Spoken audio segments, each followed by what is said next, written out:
জার্মানির যুদ্ধ বিভাগের সুস্পষ্ট মতামত ছিল যে জার্মানি থেকে জাপান যাত্রার দুর্গম পথ যদি নেতাজি অতিক্রম করতে চান তাহলে তার বেঁচে থেকে জাপান পৌঁছবার সম্ভাবনা মাত্র 5%। এক কথায় অসম্ভব। কিন্তু সুভাষচন্দ্রের তো অসম্ভব কথাটির সঙ্গে একেবারেই পরিচয় নেই। তাই 1943 সালের 8ই ফেব্রুয়ারি জার্মানির উত্তর সীমানায় রাতের অন্ধকার ভেদ করে ছুটে চলা ট্রেনের যাত্রী নেতাজির চোখে ভারত মাতার মুক্তির স্বপ্ন। গন্তব্য কিয়েল বন্দর, সাথী আবিদ হাসান, নেতাজির কমরেড ইন আর্মস। জার্মানির সাবমেরিন, যাকে ইউ বোটও বলা হতো, তার দুর্গম ও অসম্ভব যাত্রা শুরু হলো। উত্তর সাগর আটলান্টিক পেরিয়ে চলা। দ্বিতীয় মহাযুদ্ধ চলছে তখন জলে, স্থলে, অন্তরিক্ষে।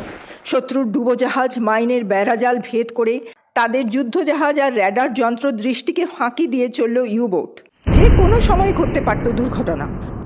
রাতের অন্ধকারে ইউবোট জলের ওপর ভেসে উঠত ব্যাটারি চার্জ করার জন্য। হঠাৎ একদিন ঘটল এক ভয়ানক অঘটন।